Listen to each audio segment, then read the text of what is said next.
व्यास जी को एक बार असंतुष्ट हो गए, बहुत दुखी थे व्यास जी। नारद जी आए, नारद जी ने कहा कि क्यों असंतुष्ट हैं आप?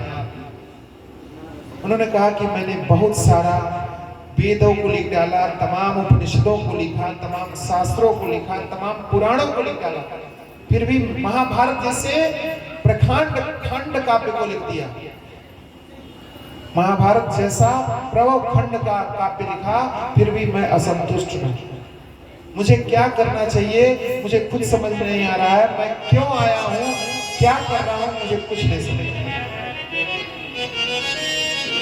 व्यास जी की बात सुनकर नारद जी ने कहा कि अब आप भगवान श्री कृष्ण की लीला लिखिए।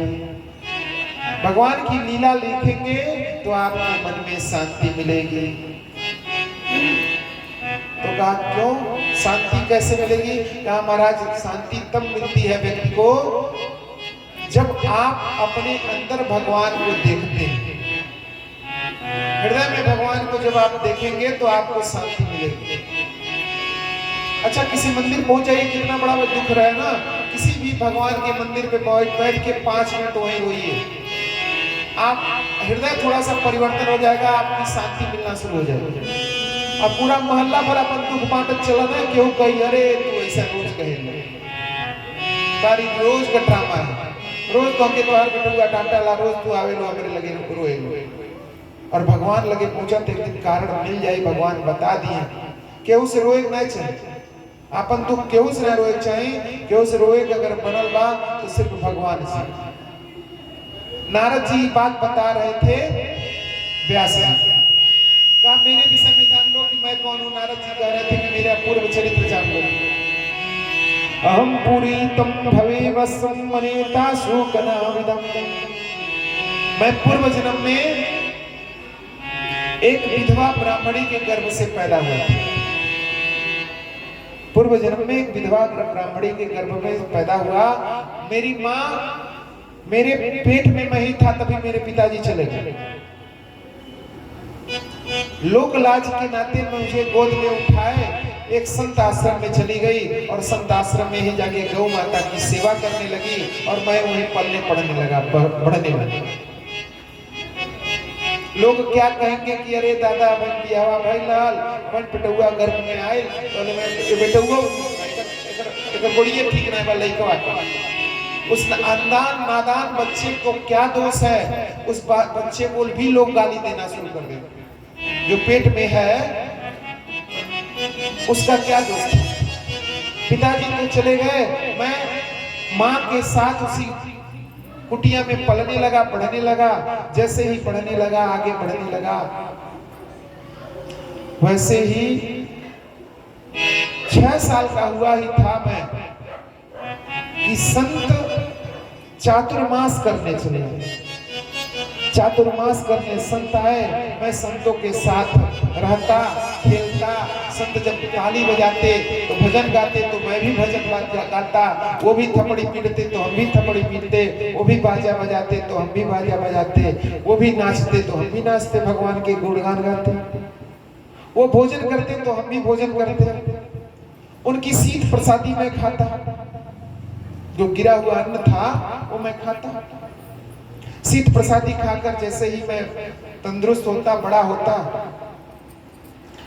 वैसे ही मेरे मन में पाप मेरा खत्म होता, मेरे अंदर पुण्य जन्म ले रहा था। 4 महीना बीता था कि जैसे ही वो 4 महीना बीता, संत जाने लगे तो मैं भी, मेरे मन भी पवित्र हो गया था। मैं भी संत शरण में जाना चाह रहा था, मैं भी चला गया। मैं भी जा रहा था। मेरे जाने के लिए मेरी मां दौड़ते हुए आई, संतों से कहा कि मेरे पास एक ही बेटा है, वो भी 6 वर्ष का भी मेरा बेटा है, और मेरे पति तो बहुत पहले चले गए थे, इसी के सहारे जिंदा हूँ। ये भी चला जाएगा तो मुझे जीकर, मेरे जीने का अस्तित्व क्या है? मैं जीकर रहूंगी क्या करूंगी? इसलिए सोचने लगे कि अब क्या करें। संतों ने समझाया कि बेटा तुम्हारे पास माँ है, माँ बहुत बड़ी जिम्मेदारी है, उस माँ की जिम्मेदारी का निर्वहन करके तब मेरे पास समय बचेगा तो आ जाए। मन उनका घर में अब नहीं लगा, उन्हीं संतों के चरणों में लगने लगता, संतों के पास लगने लगता। इतने में एक दिन का घटना घटी कि माँ गौ माता की सेवा कर रही थी, एक काला नाग आया और रात के ही भोर में ही वो काला नाग माँ को डस दिया। माँ मर गई। मैं माँ का दाह संस्कार करके निकला और उन्हीं संतों के संग चला गया, जाके संतों में जाकर मिल गया। मैं संत को ढूंढता रहा, लेकिन भगवान थोड़ी देर के लिए मेरे हृदय में आए, कहा कि जल्दी से इस देह को त्याग करके मेरे मानस पुत्र के रूप में तुम पैदा होगे, मेरे मानस पुत्र बनोगे और तब जाके तुम्हारी पवित्रता बनेगी। मेरी ये कथा है, मेरी कथा से भगवान को मैं ऐसे ही नहीं प्राप्त कर लेता हूँ, इसलिए तुम श्री कृष्ण कथा लिखो, तुम्हारी कथा से लोगों का कल्याण बनेगा। भगवान की कथा लिखना शुरू किए, गणेश जी का स्तवन किए। ये भागवत कथा साधारण व्यक्ति ने नहीं लिखा है, ये साधारण भगवान की कथा ये ऐसी नहीं है। सारे पुराणों को व्यास जी ने लिखा है, लेकिन इस भागवत कथा को बड़ा दिव्य गणेश जी ने स्वयं लिखा है और व्यास जी इसको बोले। गणेश जी लिख रहे थे, व्यास जी बोल रहे थे, गणेश जी ने इसको लिखा, क्रमबद्ध तरीके से लिखा। जो लिखने लायक था वो लिखा, जो नहीं लिखने लायक था वो नहीं लिखा। इसलिए पवित्र पावन ग्रंथ है श्रीमद् भागवत कथा।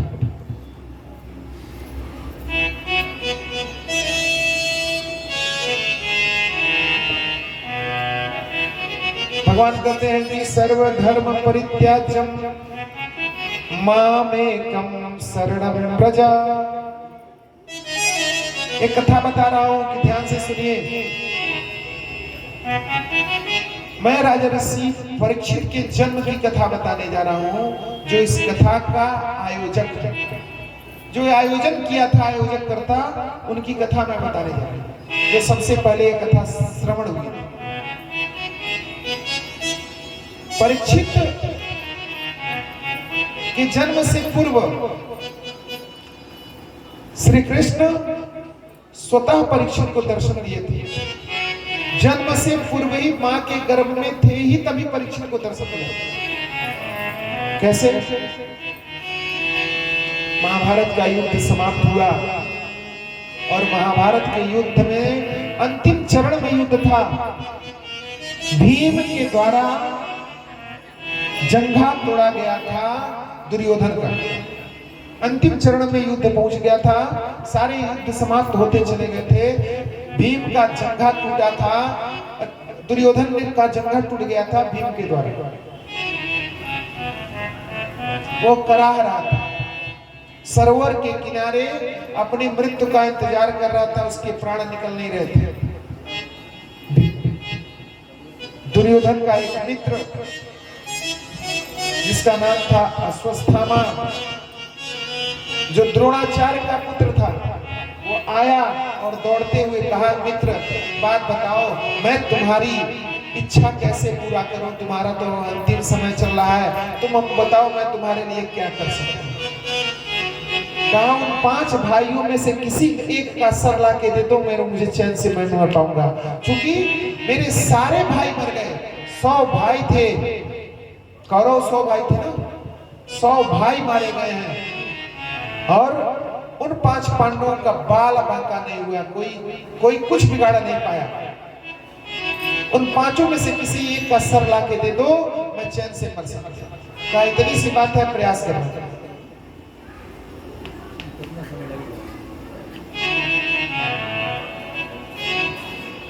बहुत जल्दी पहुंचे हैं और जाके जिस अस्त्र में बैठे हुए थे, जिस शस्त्रागार में बैठे हुए थे, युद्ध के परिपथ में जिस टेंट में लगा के टेंट में आराम कर रहे थे, उस टेंट में द्रौपदी के 5 पुत्र सोए हुए थे। वो 5 पुत्र ऐसे दिख रहे थे जैसे युधिष्ठिर के अंश से जो पैदा हुआ वो युधिष्ठिर की तरह दिख रहा था, जो भीम के से पैदा हुआ था वो भीम की तरह दिख रहा था, जो अर्जुन के अंश से पैदा हुआ था वो अर्जुन की तरह दिख रहा था, जो नकुल और सहयोग के अंश से पैदा हुआ था वो नकुल और सहयोग की तरह दिख रहा था। पांचों सोए हुए थे।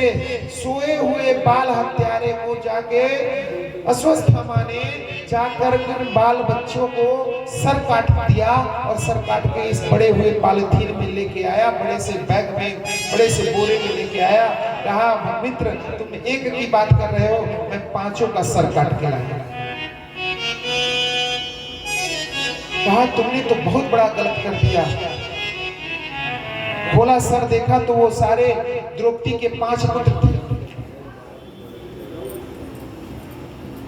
कहा कि 5 पुत्रों के सर को तुम काट के लाए हो, यूं नहीं कि पांडव के सर को काट के लाए, पांडु का सर काट के नहीं लाए।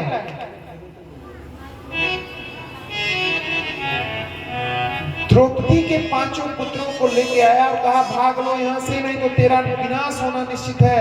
अब अर्जुन और भीम तुम्हें छोड़ेंगे नहीं, तुम यहाँ से भाग लो। अश्वत्थामा वहां से चला भाग और इधर उस टेंट में, जिस टेंट में सारे लोग रुकते थे, उसमें कराह कराह त्राही त्राही मच रही है, रोना शुरू हुआ है। भगे हुए सारे लोग आते हैं कि क्या हुआ, तो पता चला कि अश्वत्थामा आया था और द्रौपदी के 5 पुत्रों को मार डाला है सोते हुए। भीम और अर्जुन, कृष्ण, सारे लोग दौड़ पड़े अश्वत्थामा को पकड़ने के लिए। सारे लोग दौड़ते रहे। रास्ते में सोच रहा है कि अब तो मर ही जाना है, अब तो भीम मार ही देगा, नहीं भीम मार पाएगा तो अर्जुन मार देगा, नहीं कोई कुछ मार पाएगा तो कृष्ण तो छोड़ेगा ही। अश्वत्थामा बार बार ये सोच रहा है। कहा कि अब मैं मर ही रहा हूं तो इसका समूल ही साफ। अभिमन्यु की पत्नी है उत्तरा, अभिमन्यु का उसमें अंश पल रहा है। अभिमन्यु मारा गया है रण में और उसका अंश पल रहा है उत्तरा के गर्भ में। अश्वत्थामा कोई विद्या जानता है, उस विद्या का प्रयोग करता है, उस ब्रह्मास्त्र का प्रयोग कर देता है। प्रचंड ब्रह्मास्त्र का नाम है। उस ब्रह्मास्त्र का प्रयोग करता है। वो ब्रह्मास्त्र उत्तरा के गर्भ में जाकर प्रविष्ट होने लगता है। उत्तरा दौड़ते हुए आती है और कहती है कि पाहि पाहि महायोगिन देव देव जगतपते नान्यम त्वया भतम परमे यत्र मृत्यु परश्वरम। हे कृष्ण मुझे बता दो, मेरी मृत्यु हो जाए ठीक है, लेकिन मेरे गर्भ में जो पल रहा है बच्चा उसको बचा लो। यही एक अकेला चिराग बचा हुआ है इस पांडव कल्याण का। ये भी अगर चला जाएगा, इतनी पीड़ा हो रही है, इतना दर्द हो रहा है जैसे कि प्राण निकल जाएगा। ये बच्चा तो मर ही जाएगा, मैं भी मर जाऊंगा। कृष्ण ने देखा कि ये तो गजब कर दिया, ये तो ब्रह्मास्त्र का प्रयोग कर दिया है, ये खाली वापस जाएगा नहीं। भगवान ने सूक्ष्म रूप धारण करके प्रवेश कर दिया है उसी उत्तरा के गर्भ में ही और चारों तरफ से रक्षा कर। भगवान कहते हैं कि सर्वधर्म परित्यज्य मामेकं शरणं व्रज अयं सर्व पापेभ्यो मोक्षयिष्यामि मा शुचः। सारे धर्मों को त्याग दो, मेरी शरण में चले आओ, मैं तुम्हारा रक्षा करूंगा। सभी कुष्ठ को त्याग कर आ जाओ मेरे पास। उत्तरा सब कुछ समर्पित कर दी है और भगवान उनकी रक्षा कर रहे हैं। उसी गर्भ में अपना चक्र सुदर्शन लेके, अपना आयुध लेके, अपना गदा लेके दौड़ रहे हैं। सुंदर पुत्र प्राप्त हुआ और इधर अश्वत्थामा को पकड़कर कुंती द्रौपदी के पास ले आया गया और द्रौपदी ने कहा कि ये गुरुपुत्र है, गुरुपुत्र को मारना ठीक नहीं है, गुरुजी के बेटे को मारना ठीक नहीं है।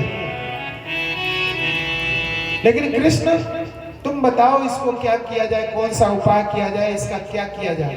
कृष्ण ने कहा कि देखो बहन, द्रौपदी से कहा देखो बहन, एक काम करो, वैसे तो गुरु और ब्राह्मण के पुत्र को मारना नहीं चाहिए, ये ब्रह्मदोष लगता है। दूसरा, बाल हत्यारा कोई भी हो उसे छोड़ना नहीं चाहिए। इसलिए बाल हत्यारे को कहा है, इसलिए तुम जानो तुम्हारा काम जाने। सोचते सोचते एक मणि थी इसके सर में, तेज था,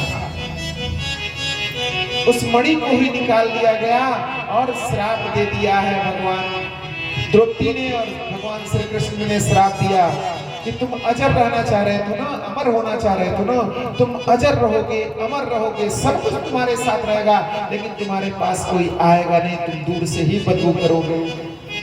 कुष्ठ रोग उसके शरीर में हो गया और पूरा मक्खियां भनभनाती रही, कोई उसके सामने आता नहीं रहा। अश्वस्थामा अजर है, अमर है, अश्वस्थामा बलि व्यासो हनुमानश्च विभीषण कृपा परशुराम रामश्चैव सप्तैता। ये 7 चिरंजीवी हैं, इसमें अश्वस्थामा जैसा जो कुष्ठ रोग है ना, वो अश्वस्थामा ही है। जो कोड़ी हो जाते हैं आदमी कुष्ठ रोग में, घर में भी लोग नहीं रखते हैं, कुष्ठ आश्रम बना दिया गया।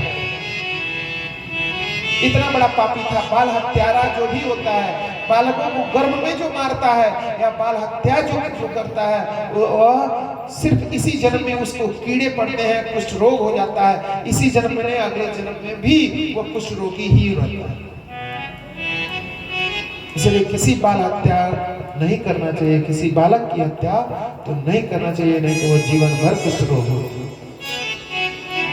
इधर सुंदर पुत्र पैदा हुआ, क्योंकि वह दूसरे की इच्छा से पैदा हुआ था, इसलिए उनका नाम परीक्षित पड़ा, और भगवान श्री कृष्ण ने उनको बचाया था, इसलिए पर इच्छा से पैदा होने के नाते परीक्षित भगवान, उनका नाम पड़ा परीक्षित। परीक्षित बड़े हुए, थोड़े से बड़े हुए। इधर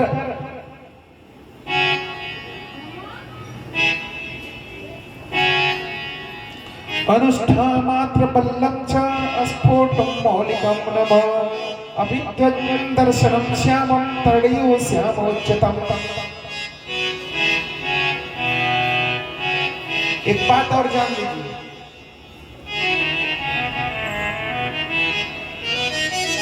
सोने चांदी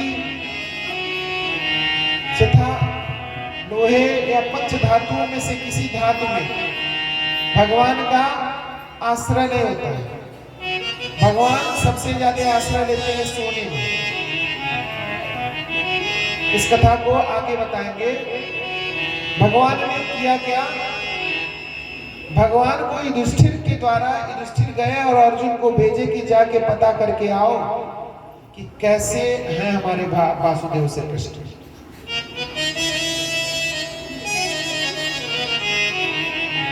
वासुदेव श्री कृष्ण को अर्जुन जैसे गए, अर्जुन के साथ ही हस्तिनापुर आ गए। हस्तिनापुर आए और हस्तिनापुर आकर लोगों से अपना प्रेम व्यवहार बनाया। कैसी हो बुआ, कैसी हो? सारे लोग हुए, सारे लोगों से प्रेम भाव से मिला। सभी लोगों से कहा कि तुम लोग ठीक से रहना, हमें अब आगे काम करना है, आगे राज्य पाठ चलानी है, हम भी राजा हो चुके हैं, अब कोई साधारण तो रह नहीं गए हैं, तुम एक काम करो, तुम लोग प्रेम से रहना। सभी लोग प्रेम से प्रार्थना करने लगे, हाथ जोड़कर उनसे कहा कि मैं विश्वास दिलाता हूं कि आपके सारे वचनों का पालन हम करेंगे। इतने में कुंती के पास पहुंचते हैं, और कुंती के पास जैसे पहुंचते हैं, लोग ताकने लगते हैं कि कुंती सबसे करीबी थी, कन्हैया की बुआ थी। कौन थी? कन्हैया की बुआ थी।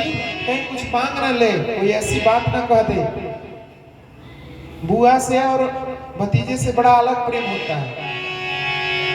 भाई के बेटा और बुआ का प्रेम दूसरा होला। बुआ चाहे लेकिन चुराव दे दे थोड़ा सा, भतीजवा है, भाईवा नहीं दे लेकिन भतीजवा दे दे। बुआ से कहा कि एक बात बताओ बुआ, क्या चाहिए? कहा जा रहे हो तो एक काम करो, मुझे दुख दे दो। कहा दुख दे दो? क्या तुम्हें दुख से पेट नहीं भरा? कहा तुम्हें इतना दुख मिला, जब तुम पैदा हुई तो तुम्हारी माँ मर गई, थोड़ी सी बड़ी हुई तो तुम्हारे पिता मर गए, और बड़ी हुई तो ऋषियों के देवताओं के आशीर्वाद से एक संतान पैदा हुआ, बिन ब्याही माँ बन गई, कुंती बिन ब्याही माँ बन गई थी। और हुआ तुम्हारा विवाह हुआ, तुम्हारा पति जैसे छुआ, दुख का कारण देखिए कुंती के साथ कितना दुख है। बिन ब्याहे मां बन गई, जैसे ही पति ने स्पर्श किया, पत्नी तो व्यवहार बनाया, वैसे पति मर गया। थोड़ी सी और बड़ी हुई तो ईश्वर की कृपा से तुमको उस अच्छे पात्र और अन्य व्यवस्थाओं के द्वारा तुमको ईश्वर के दिया हुआ ज्ञान प्राप्त हुआ, उससे पुत्र पैदा हुआ। और पुत्र जो पैदा हुआ, जैसे बड़े हुए एक तमाम कष्ट हुआ। एक पुत्र को तो अजहर दिया गया, एक पुत्र की स्थिति तो बहुत खराब कर दी गई।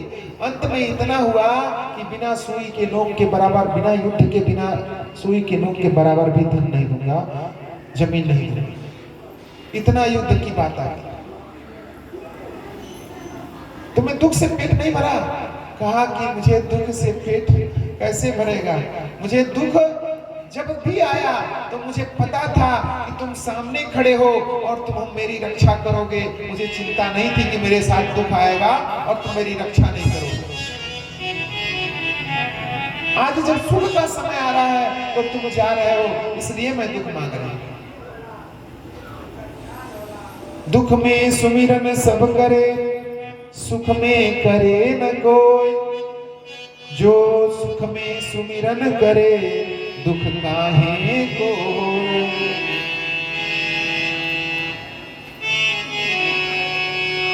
परीक्षित का जन्म हुआ और परीक्षित के जन्म से के अंतराल में ही कृष्ण ने अर्जुन को समझाया था कि देखो, मेरे जाने के बाद यह धरती, जिस धरती पर मैं हूं, द्वारिकापुरी एक दिन डूब जाएगा। श्री कृष्ण की इस बात को सुनकर अर्जुन रोने लगे कि द्वारकापुरी डूब जाएगा तो यहाँ के प्रजा का क्या होगा, यहाँ के लोगों का क्या होगा।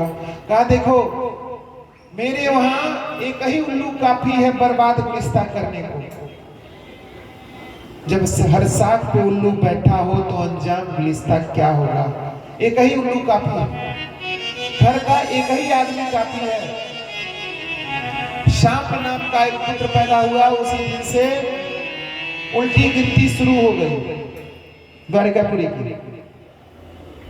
उस यदुवंशियों में एक पुत्र पैदा हुआ जिसका नाम था शाम, और शाम के पेट पर कपड़ा बांधा गया और पेट पर कपड़ा बांधकर जाके ऋषि के पास पहुंचकर जाके पूछा गया दुर्वासा ऋषि से कि इसको बेटा होगी या बेटी होगी, आप बहुत जानते हैं तो जानकार हैं तो बता दीजिए। इस बेटा और बेटी के चक्कर में दुर्वासा ऋषि क्रोधित हुए और श्राप दे दिए कि न तो इसको बेटा होगा न बेटी होगी, इसको मूसल होगा जो तुम्हारे यदुवंशियों का नाश कर। इन सारे यदुवंशियों का नाश करने के लिए एक ही उल्लू काफी था। क्रोध में ऋषि का श्राप लिया और यदुवंशियों का एक किनारे से नाश होना शुरू हो गया। वो जो मूसल पैदा हुआ, उस मूसल से रेतिका नाम की घास निकली। उस मूसल को कूट कर ले जाके समुद्र में फेंका गया, उसमें रेतिका नाम की घास निकली। उस